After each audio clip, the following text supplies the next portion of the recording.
তো নমস্কার বন্ধুরা, আশা করি সবাই ভালো আছেন। তো বন্ধুরা, এখন আমি যে বিষয়টা নিয়ে কথা বলবো সেটা হচ্ছে সাকিব খানের তুফান ছবি।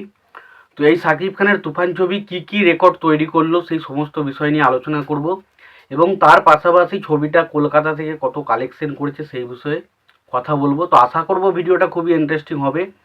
ভিডিওটাকে আপনারা শেষ পর্যন্ত দেখবেন, আর চ্যানেলটা নতুন হয়ে থাকলে অবশ্যই চ্যানেলটি সাবস্ক্রাইব করে নিয়ে পাশে বেল আইকনটা অবশ্যই প্রেস করে দেবেন। তো প্রথমে যদি আমি তুফান ছবিটা কলকাতা থেকে কত কালেকশন করেছে সেই বিষয়ে কথা বলি, তো কলকাতা থেকে ডেফিনেটলি বেশ ভালো একটা কালেকশন করেছে, এবং ছবিটা অলরেডি কিন্তু 39 লাখ টাকার কালেকশন কিন্তু ওভারঅল আমাদের ইন্ডিয়া থেকে করেছে, এবং সেটা হয়তো কলকাতার কালেকশনই বলা যায়। তো কলকাতা থেকে ছবিটা কিন্তু ওভারঅল 39 লাখ টাকার মতো কালেকশন কিন্তু ডেফিনেটলি করেছে। এটা বেশ ভালো একটা কালেকশন, কারণ বিগত যে সমস্ত বাংলাদেশের ছবিগুলো আমাদের এখানে রিলিজ করেছে তার যদি কালেকশন দেখো এবং এই ছবিটার কালেকশন দেখো, ডেফিনেটলি আকাশ পাতাল ফারাক দেখতে পারো। তো সেই কারণে বলাই যায় যে এই ছবির কালেকশন কিন্তু এখানে ডেফিনেটলি ভালো হয়েছে। এবার এই তুফান ছবিটা কী কী রেকর্ড তৈরি করলো এবং কী কী রেকর্ড তৈরি করেছে, ছটা রেকর্ড কিন্তু তুফান ছবিটা করেছে। কী কী সেই রেকর্ড, তো সেগুলোই এক এক করে আলোচনা করব।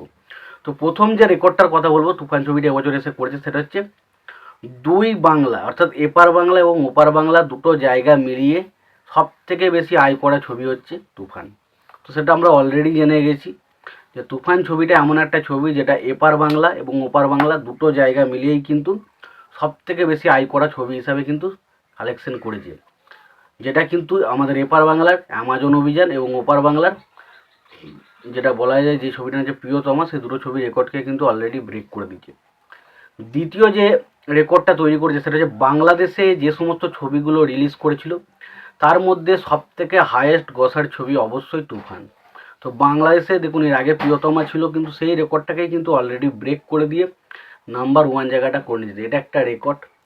3 নম্বরে যে রেকর্ডটার কথা বলবো সেটা অবশ্যই গান নিয়ে কথা বলতে হবে। তো সাকিব খানের তুফান ছবির দুটো গান রয়েছে, যেটা হচ্ছে লাগে ওড়াধরা এবং দুষ্টু কোকিল। লাগে উড়োধরা এবং দুষ্টু কোকিল গান দুটো কিন্তু একটা চ্যানেল থেকে 100 মিলিয়ন প্লাস ভিউজ কিন্তু অলরেডি ক্রস করেছে। তো বোঝাই যাচ্ছে দুটো গানের কিন্তু হিউজ পরিমাণ ক্রেজ কিন্তু রয়েছে, যেটা কিন্তু একটা বাংলা ছবির ক্ষেত্রে একটা বিরাট মারাত্মক ক্রেজ বলা যায়। তো সেটা কিন্তু সাকিব খানের তুফান ছবিটা করে দেখাতে পেরেছে। চতুর্থ যে রেকর্ডটা নিয়ে কথা বলো সেটা হচ্ছে বাংলাতে এখনও যে সমস্ত ছবিগুলো রিলিজ করেছে না, আজ আজ থেকে তার সব যত ছবি রিলিজ করেছে বাংলাতে, সেই সমস্ত ছবির রেকর্ডকে ব্রেক করে দিয়ে প্রথম দিনে আয়ের কালেকশন হিসেবে সব থেকে রেকর্ড কালেকশন করা ছবি অবশ্যই তুফান। তো সেটাও কিন্তু একটা বিরাট বড় রেকর্ড করেছে। এবার পঞ্চম যে রেকর্ডটা করেছে এক সপ্তাহে, তো সপ্তাহের শেষে যে কালেকশনটা বের হয় সেই সপ্তাহের শেষে কালেকশনের নিরিখে যদি আমি বিচার করি সেটাও কিন্তু তুফান কিন্তু অন্যান্য ছবির থেকে অনেক বেশি কালেকশন করেছে। আর সবশেষে যে কথাটা বলবো সেটা হচ্ছে বাংলাতে যে মাল্টিপ্লেক্স চেনের কালেকশানে যদি আমি কথা বলি, তো মাল্টিপ্লেক্স চেনে এখনও পর্যন্ত যে সমস্ত ছবিগুলো রিলিজ করেছে তার নিরিখে সব থেকে বেশি কালেকশন করা মাল্টিপ্লেক্স চেন থেকে ছবি সেটা হচ্ছে অবশ্যই তুফান।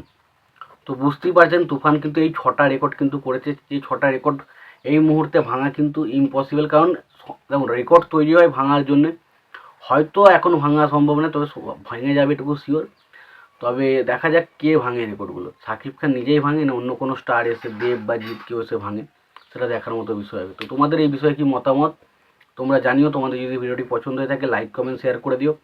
চ্যানেলটা নতুন হয়ে থাকলে অবশ্যই চ্যানেলটি সাবস্ক্রাইব করে নিয়ে পাশে বেল আইকনটা অবশ্যই প্রেস করে দিও। ভালো থেকো, সুস্থ থেকো, দেখা হচ্ছে পরে ভিডিওতে।